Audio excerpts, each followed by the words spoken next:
Welcome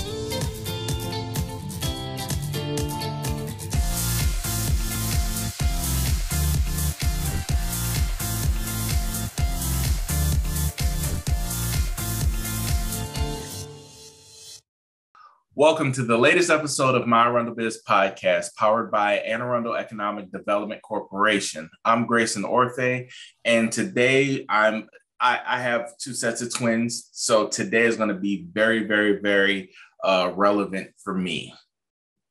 And I'm Rosa Cruz. I am a mom, an aunt, a godmother, and all around just overgrown kid. So most importantly, I am a holiday shopper. So I too have a vested interest in this episode of this podcast, and I'm excited about it.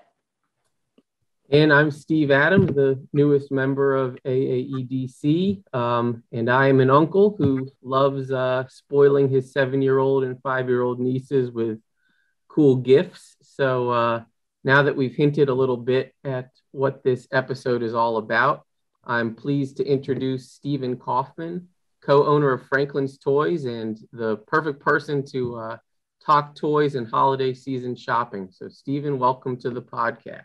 Good morning. Thank you very much. Happy to be here.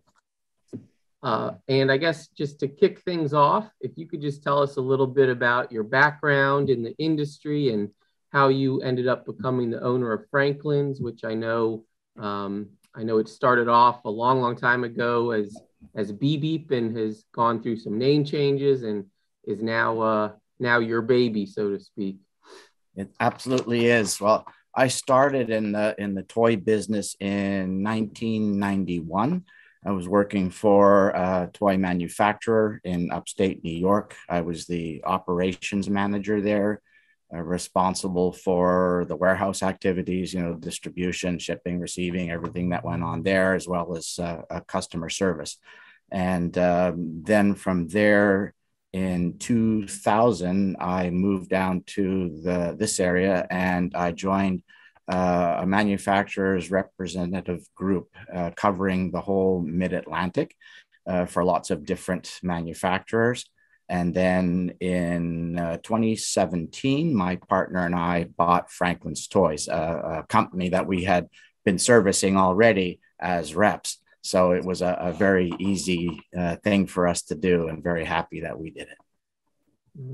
So I guess what I'm saying is after about 30 years, when in this business, when I finally grow up, I'll decide what I want to do. So, Stephen, I am a longtime customer because of all the kids in my life that I've had to buy for. So I know what's special about Franklin's Toys, but from an entrepreneur's perspective, tell us a little bit about your thoughts as to what sets Franklin's apart in sort of the marketplace, and really what your niche is compared to maybe big box stores. Mm-hmm. I think what separates us the most from big box stores and online stores is that we live here in the community. We know the people here, we know the schools, we know a lot of the different organizations, and we support them. So that makes us different right away, right off the bat. And then we carry product that's more specialized. And that certainly separates us from a lot of the big box stores. There's no question about that.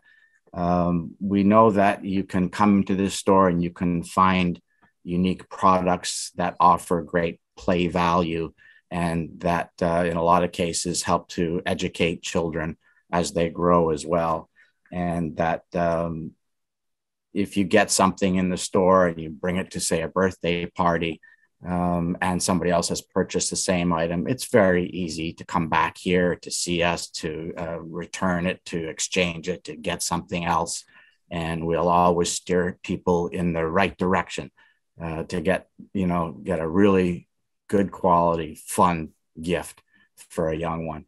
And even if you come back in here and you need gift wrapping, for example, we do that at no charge. We do everything that we can do to make it a fun experience. So let me just jump in really quick. When you held up that toy, that signature white wrapping with the bows it is really the Franklin's Choice signature. And I've been to many parties where there have been piles of those white boxes. So I just want to say how wonderful. It's really heartwarming, I think, as a parent to support a local business and then to see them at the events that we go to. So I'm glad you kept that tradition from the former owners. Absolutely. One of the first things that I noticed when I was in the store for the first few days, we were using this white wrapping paper, and I thought, well, let's switch that up, get something with balloons and something with pictures. And let's make it a little bit more fun. And almost right away, I noticed people coming into the store to buy birthday presents. And when I asked them, how did you find out about this store? What brought you here? Oh, I went to another birthday party, and I asked, what are all these presents wrapped with the white paper and the color for balls? And that was the end of that idea. We stick with the white paper forever. So I guess as a marketing executive, you had to switch to really accommodate the local taste because you thought you could do this swap out, and it was something that customers probably weren't going to support. I wasn't even going to test it. Agreed. So Stephen, now the thing about it is that I may be dating myself, right? So growing up, I remember one year, and this was the first time that I've ever really been a part of this. There was the Tickle Me Elmo that came out, and people were going crazy. Adults were fighting, things was, it was just out of control, right? So what is the toy for this year that is gonna, have everybody kind of standing in line and trying to get their hands on that toy? What's that toy for this year?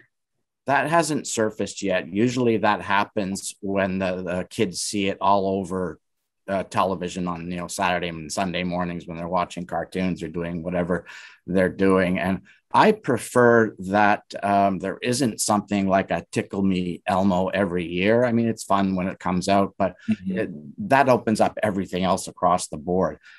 This year, there's more of a category that's really hot as opposed to a specific item, and it's the fidget toy.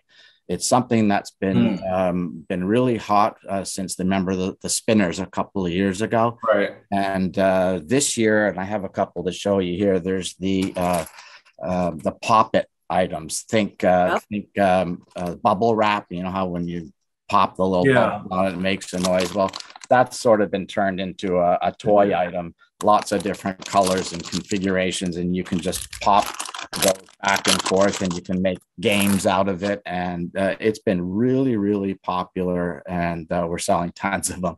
And remember stress balls?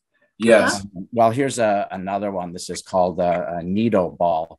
And there you go. And the idea behind this one is it's just like those old stress balls, but it's even softer. So it's quite, malleable and comfortable, and feels good to just manipulate it and squish it in your hand. And there's all kinds of other items in this same category that have been really popular. I just showed you two of the hottest ones.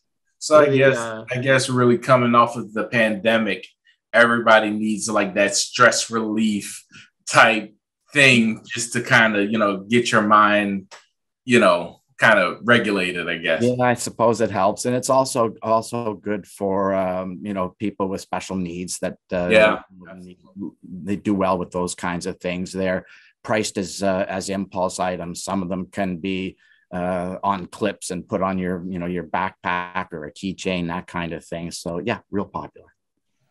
Yeah, the stress ball might be a good white elephant gift for our Christmas party this season.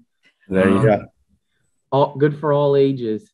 So I guess, obviously, even if there's not a particular toy this season, which sounds like it's a good thing because, your goal is finding the right toy for the right kid. I think one thing on everybody's mind still is obviously the challenges related to COVID over the last 2 years that were going on now. And I think just from news headlines, obviously having products in stock is really one of the biggest things. So with that in mind, what have you done to deal with the dreaded, supply chain issues that are definitely top of mind this holiday season? They are top of mind. And one thing to point out is that everybody knows it. It's reported on every channel, every news broadcast. So everybody knows about it, and everybody expects that there's going to be issues getting what they want. So what we did here at Franklin's Toys is we took all of the orders that we typically place every year to arrive later in the year, closer to, in November and early December. And we moved them all up to ship at once. And we started getting them in as quickly as we could. And we continued ordering nonstop. And we just kept piling it in and taking far more inventory into the store than we normally would. And I'm talking back in April, I guess we started doing it. And so we were ahead of it a little bit. And we managed to fill up our store. And I think you saw when you were here what the back room looks like. And the 20-foot container out in the back is full. We have stuff. The offices aren't offices; they're storage now too. So that's what we did. We just jumped. We took everything in as early as we could. We continue to. Things are still coming in, and we're ready. Yep, and I know you were also telling us, if people are still have COVID on their minds and want to order toys from you and not come into the store physically, they're able to do that easily as well, right? Yep, we have a very nice website that's easy to use, and you can shop on it. You can still have the gift wrapping done. You can even choose the color ribbons and things that you want on there. It's franklinstoystore.com. And for those that want it, we still have curbside. You don't have to come into the store. If you want to come into the store, the staff are wearing masks. We're sanitizing everything in the store. We have the hand sanitizer at the front door. So we're still looking after all of that. And I've been known to make a home delivery or two. Any other warm and fuzzy things that your staff has planned to really make it a great customer service experience this holiday season and have shoppers keep coming back to your store? We are geared up and ready to go. We will continue, as always, to offer a very good experience for the shoppers that come into the store. They're going to be greeted. They're going to be met with people who know the products in the store, who are going to be able to give great suggestions and different alternatives and make it a real good shopping experience. There's a lot of things here in the store that are fun to look at and to experience. Unfortunately, also due to COVID, we don't have the play areas in the store that we used to have. Children love coming in here and playing with all the different toys, and parents can shop while the kids are in the middle of the store playing with different things that we have out for them. Can't wait to return to that, but it's a little too early still for that. But everything else is, like I said, we're here and we're ready to have a fun time selling toys. Awesome. So, Stephen, we'd like to wrap things up a little bit, but before we do, we want to dive into our top 5 segment, right? And so this is just a top 5 questions, top 5 answers for just questions that people want to know. So what I want to do is start it off by asking you, in all of your years in being in the toy business, what are your top 5 memorable toys? I think some of the earliest ones for me are the wooden trains, like the Brio wooden train sets. I also enjoyed the classic games, Monopoly, Mancala, backgammon, that kind of thing. There's a lot of different things that I liked. Models and RC cars. Those are some of my favorites. Yeah, and I remember you have those well stocked as well. You were showing us when we visited before. That was as I explained, an effort to age up a little bit to keep people coming back here. Those, the RCs and the slot cars are a little bit older. Yep.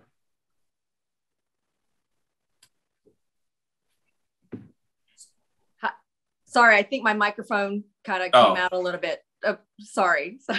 So I want to get back to asking you sort of my top 5 question. Okay. So as a marketing executive working for a big toy manufacturer and then coming into a smaller community and joining the ranks of the mom and pop shop, what are your top 5 tips, I guess, to an entrepreneur, do's and don'ts? I have a few that I can go over with you, but first I want to say that there is a lot of successful small business owners in the area, and I don't for a second want to try to give them advice. They're already doing it, and they know what I know, and I'm sure they would agree with the 5 points that I came up with. And the first one, I think, is to love what you do. And when we're in touch as we are with the community and face to face with people, then it's really nice to be able to provide a service that you enjoy providing for them. So that would be number 1. Number 2, I think, is to make sure that your staff is well trained, both full-time and part-time. And, that way it filters down. The full-time people help the part-time people. And we're also very happy as a small local business to hire and provide a first-time work experience to students, for example. So I think that's a good resource for local businesses. Third would be product knowledge. That's key. You got to know the business that you're in, whether it's a consumable or a toy or a service. You have to know what it is that you're doing, and you have to love it, and you have to be able to provide the right service or the right advice. I think also it makes a big difference when a small local business can offer extra services, something that you might not get online, for example, or in a big box store. You could get the gift wrapping, but you might not get the hand-done ribbons and bows that we do here. You won't get the great advice that a small shop can give to you.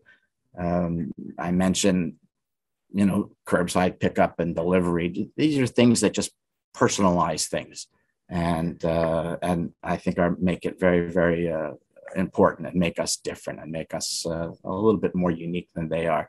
Most importantly, and I could have said all of the 5 points boil down to the most important one, and that's customer service. That sets us apart from everybody else that's not a small business. Yeah, those are great answers. And I guess speaking of good customer service and small businesses throughout the county, my question for the top 5 is, obviously when you're not shopping for toys, which I'm assuming you do in one of your 2 stores, what are your top 5 favorite places to shop small and local in Anne Arundel County? I enjoy some of the businesses right here in the plaza. Like we have Side Street Framers right next door to us. I've used them lots of times. And the Cottage, which is a gift shop here, has some really nice stuff. I enjoy shopping in their store. I'm an avid scuba diver, and just up the road, there's Sea Colony. And I like to go in there just to indulge in things there for myself. And then I think from there, I enjoy a lot of the different stores on Main Street, and I like to be, down around the city dock, and restaurants like Lido's and the breakfast shop here, and Mi Pueblo and Sullivan's Cove. So that's kind of where I like to be. That's awesome. I forgot when we were driving up there, the breakfast shop is definitely a big driver of foot traffic to that area for sure. Yep. When we bought the store and people asked where it was, I always said, that's right where the breakfast shop is. Okay, I know. Good landmark. Yep. So before we sign off, Stephen, if you could just, I know you mentioned it once, but if you could just remind everyone where to find you online and, anywhere to look out for specials and deals and everything on social media as well? Franklin'sToyStore.com is our website. We post all that information there. We do a lot on Instagram, and recently somehow we lost our Facebook. I don't know what was going on in Facebook land, but we'll be reinstituting that soon too. Great. Terrific. Well, Stephen, thank you so much for taking a little bit of time from your very busy holiday stocking schedule to join us and tell us a little bit about Franklin's Toys, and which is an institution as far as I'm concerned. I'm speaking as a parent, so so happy that you could be on with us. And for all of you working this holiday season, and please try to find time to go online or stop in, do curbside at Franklin's. It's a really terrific experience. And I'm saying that as a parent and a holiday shopper as well. And so thank you again. Open for in-store shopping too. That's right. Absolutely. They are well stocked, which is great. Which is great to hear. So anyway, everybody, you can catch this episode and past episodes on all of our social media channels. So please follow and like us, and we will see you next time around with a new episode. Thanks for joining us. Thank you.